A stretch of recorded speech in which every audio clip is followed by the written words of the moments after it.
दोस्तों, मैंने ऐसे बहुत से लोगों को देखा है जो हर वक्त थकान महसूस करते हैं। बिना वजह उनका वेट बढ़ता है, बाल झड़ने लगते हैं, मूड्स बार बार बदलते हैं, मूड स्विंग्स की प्रॉब्लम उनको होती है, फेशियल हेयर्स आ जाते हैं, पीरियड्स पीसीओएस की प्रॉब्लम उनको होने लग जाती है। और ज़्यादातर मामलों में मैंने पाया है कि उन्हें थायराइड इम्बैलेंस का प्रॉब्लम होता है या हाइपोथायराइडिज्म होता है। नमस्कार दोस्तों, स्वागत है आपका मेरे चैनल सेहत और सोच में। मैं प्रीति, नेचुरोपैथ एंड डाइटिशियन। नेचुरोपैथी में सबसे अच्छी बात यह है कि आपको जिंदगी भर दवाई लेने की जरूरत नहीं।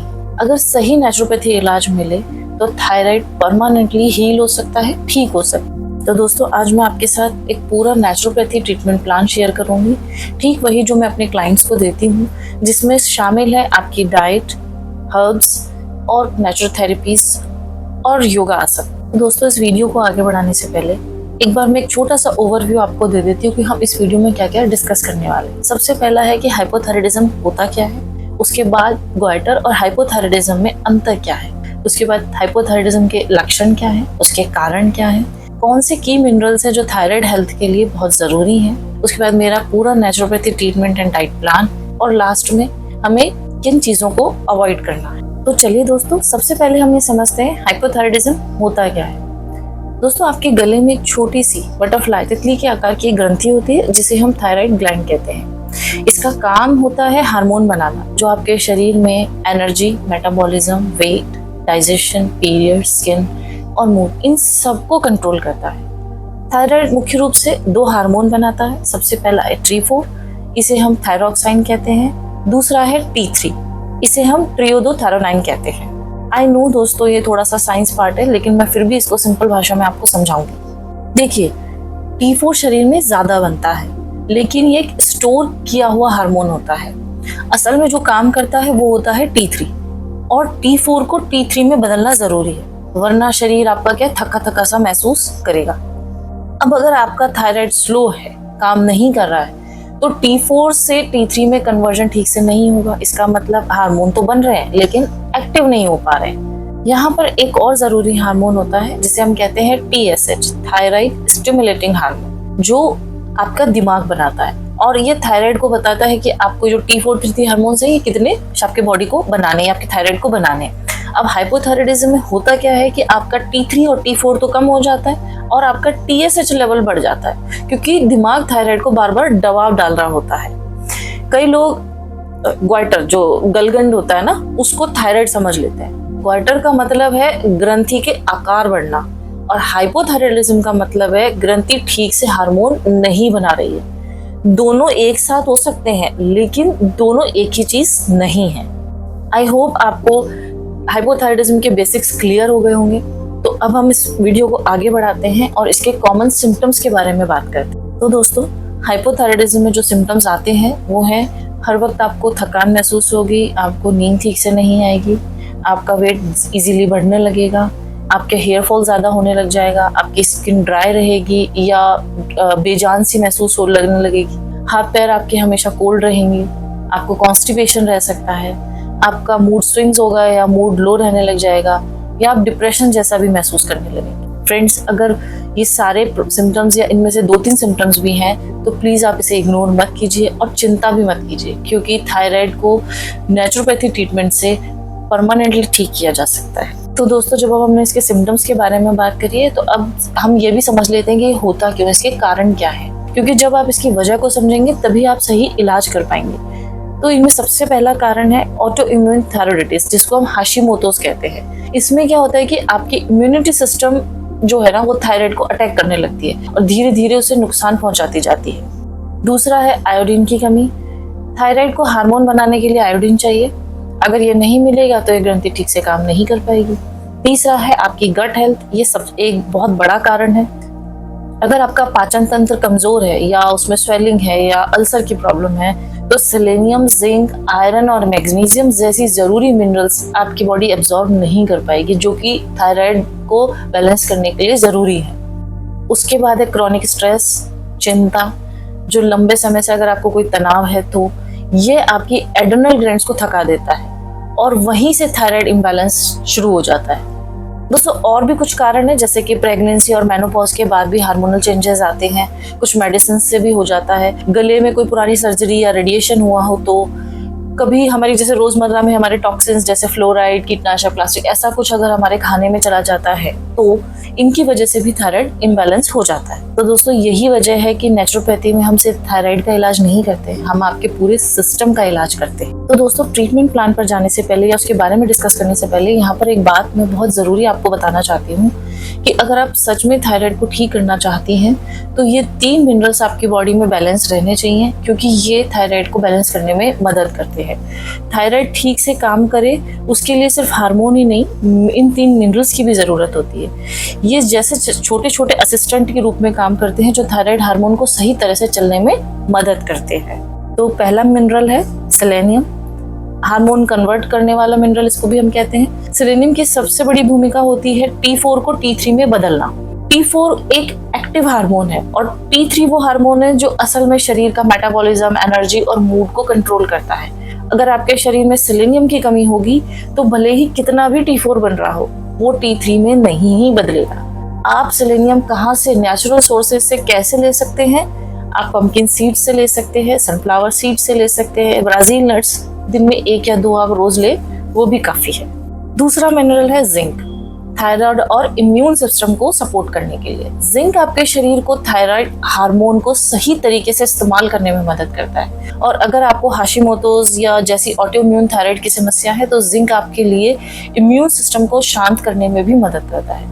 अब नेचुरल सोर्सेज के द्वारा आप जिंक कैसे ले सकते हैं? आप सेसमे सीड से ले सकते हैं, दालें और बीन्स से ले सकते हैं, साबुत अनाज, लेकिन सीमित मात्रा में। तीसरा है दोस्तों मैग्नीशियम, मेटाबॉलिज्म को तेज करने वाला मिनरल। मैग्नीशियम एक ऐसा मिनरल है जो शरीर के 300 से ज्यादा कामों में जुड़ा हुआ है। सोचिए ये मिनरल कितना ज्यादा इंपॉर्टेंट है। इसमें थायराइड हार्मोन बनाना, एनर्जी, मेटाबॉलिज्म, नर्वस सिस्टम को शांत रखना भी शामिल है। ये कॉन्स्टिपेशन, मूड स्विंग्स, नींद की कमी जैसी समस्याओं में बहुत इफेक्टिव है और अक्सर हाइपोथायराइड में ये जरूरी होता है। अब आप मैग्नीशियम किन नेचुरल सोर्सेज से ले सकते हैं? आप नारियल पानी से ले सकते हैं, केले से, आलमंड्स बादाम से, उबला हुआ पालक से, अलसी के बीज से। तो दोस्तों अगर आप थायराइड को संतुलित करना चाहते हैं तो आपको इन 3 मिनरल्स को अपनी डेली डाइट का हिस्सा बनाना ही पड़ेगा, क्योंकि आपको कोई महंगे सप्लीमेंट्स की ज़रूरत नहीं है। बस आपको सिर्फ आपकी डाइट में चेंज करना है, जो कि मैं अभी आपको डाइट प्लान दूंगी, उससे आप इस मिनरल इम्बैलेंस को सही कर सकते हैं। तो दोस्तों अब हम इस वीडियो के सबसे इम्पोर्टेंट पार्ट पर है, नेचुरोपैथी ट्रीटमेंट और डाइट प्लान। दोस्तों ये हिस्सा मेरे दिल के बहुत करीब है, क्योंकि ये प्लान मैंने सिर्फ किताबों से नहीं बल्कि क्लाइंट्स की केस स्टडीज और उनके रिजल्ट से तैयार किया है। तो आइए हम स्टेप बाय स्टेप जानते हैं कि आपको अपनी डेली रूटीन में करना क्या क्या है, ये ट्रीटमेंट प्लान फॉलो करना कैसे है। आपको सुबह की शुरुआत जो करनी है वो आपको खाली पेट जीरा, मेथी और अजवाइन का उबला हुआ पानी पीना है। 1 गिलास पानी में आधा चम्मच जीरा, मेथी और अजवाइन डालकर उबालिए। इसे छानकर सुबह खाली पेट पीजिए। ये ड्रिंक आपके मेटाबॉलिज्म को तेज करेगी और आपका डाइजेशन को करेक्ट करेगी। इसके बाद आपको दोस्तों योगा और प्राणायाम करना है। मैंने ये योगा और प्राणायाम का एक डेली रूटीन डिजाइन किया है स्पेशली थायराइड के लिए। आपको ये रूटीन डेली फॉलो करना है उसी सीक्वेंस में जिस सीक्वेंस में मैं आपको बताऊंगी। आपको सारे योगा आसन 3 मिनट के लिए करने हैं। सबसे पहला आसन आपको जो करना है वो है सर्वांग आसना। दूसरा आपको करना है उसके बाद हल आसना। देन तीसरा आपको करना है सेतुबंद आसना, जिसको हम ब्रिज पोज भी कहते हैं। ये तीनों आसन थायराइड ग्लैंड को नेचुरली एक्टिवेट करते हैं। योगा आसन के बाद योगा पोजेस के बाद आपको प्राणायाम करना है और हर प्राणायाम आपको 2 मिनट के लिए करना है। सबसे पहला आपको करना है उज्जयी प्राणायाम, जिसमें हम गले से हल्की सी साउंड निकालते हैं ना, धीमी सांस लेकर वो। उसके बाद हमको भ्रामरी करना है। उसके बाद हमको करना है अनुलोम विलोम। प्राणायाम से क्या होगा, आपकी नर्वस सिस्टम रिलैक्स होगा और स्ट्रेस कम होगा। इसके बाद आपको एक केला खाना है, यह शरीर में आपको तुरंत एनर्जी देगा। इसके बाद आपको hot and cold compression with Epsom salt के साथ करना है। इसमें करना क्या है, आपको 2 टॉवल लेने हैं। एक टॉवल आपको गर्म पानी में डालना है, दूसरा आपको ठंडे पानी में डालना है। ठंडे पानी में आपको 1 चम्मच एप्सम सॉल्ट भी डालना है। अब सबसे पहले आपको गर्म पानी वाला तौलिया लेना है, 3 मिनट के लिए आपके गले पर उसको कवर करना है। उसके बाद आप वो गर्म तौलिया हटाएंगे, ठंडा तौलिया लेंगे, उसको फिर से अपने गले पर रैप करेंगे और 1 मिनट के लिए रखेंगे। और इस प्रक्रिया आपको कम से कम 3 से 4 बार दोहराना है रोजाना। दोस्तों इससे आपका ब्लड फ्लो बढ़ता है और थायराइड ग्लैंड धीरे धीरे एक्टिव होती है। हॉट एंड कोल्ड कंप्रेशन के बाद आपको गीली मिट्टी की पट्टी अपने गले पर रखनी है। आपको करना क्या है कि गीली मिट्टी की एक पट्टी लीजिए, कॉटन की एक पट्टी लीजिए, उस पर आप गीली मिट्टी लगाइए, 30 मिनट के लिए अपने गले पर उसको रखिए। ये क्या करेगा कि आपके जो थायराइड पे सूजन है उसको कम करेगा, थायराइड को ठंडक पहुंचाएगा, जो कि असर देगा आपके थायराइड को बैलेंस करने में।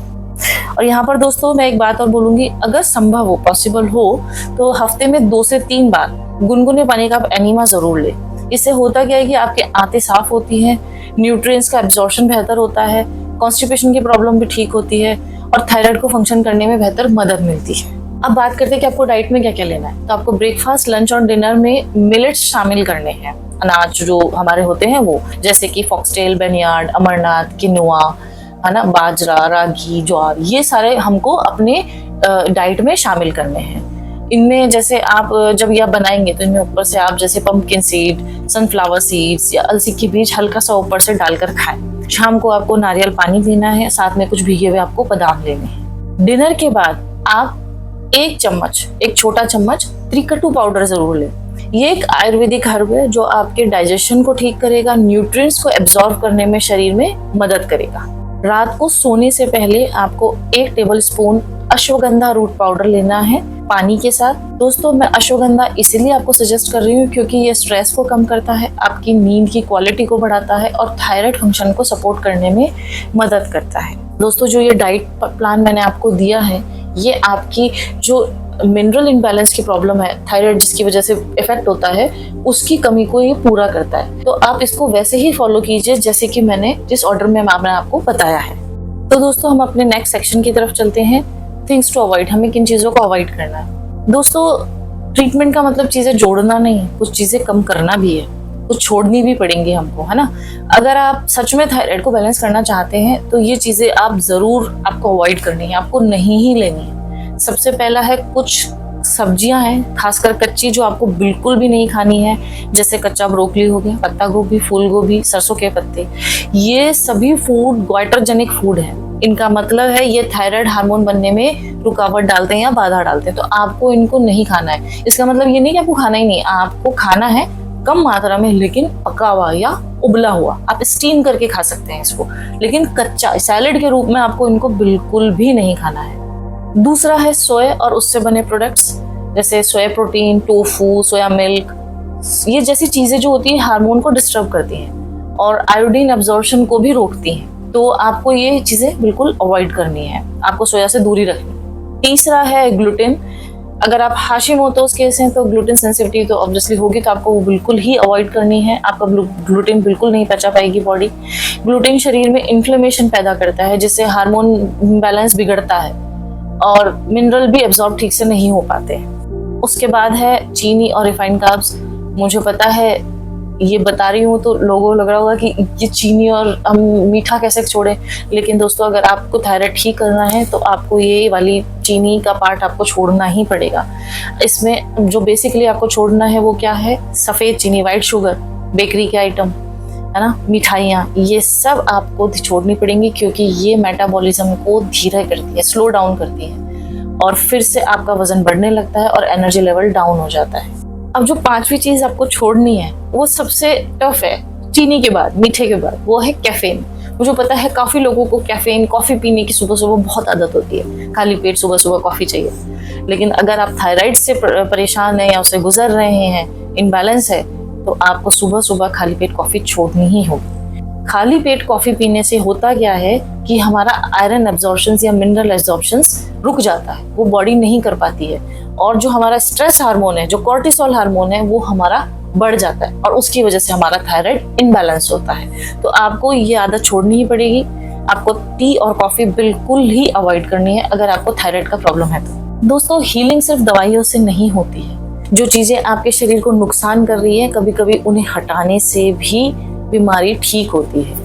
दोस्तों इस वीडियो के अंत में मैं बस एक पर्सनल छोटा सा मैसेज अपनी तरफ से आपको देना चाहती हूँ। देखो, अगर आप थायराइड से कई सालों से परेशान हैं या जूझ रहे हैं तो एक बात हमेशा याद रखिए, आप अकेली नहीं हैं, और सबसे ज़रूरी बात, आप स्टक नहीं हुई हैं। आपका शरीर बस आपकी देखभाल मांग रहा है। मैंने खुद देखा है कई महिलाओं को जो इस नेचुरल प्लान को, इस नेचुरोपैथिक ट्रीटमेंट प्लान को अपनाया है, जिन्होंने उनकी एनर्जी वापस आई है, हार्मोन बैलेंस हुए हैं और सिर्फ एक ही महीने में उन्होंने 2 से 3 किलो वजन कम किया है। इसीलिए मैं बस आपसे यही गुजारिश करूंगी, एक छोटा सा कदम उठाइए, इस ट्रीटमेंट प्लान को अपनाना धीरे धीरे शुरू कीजिए।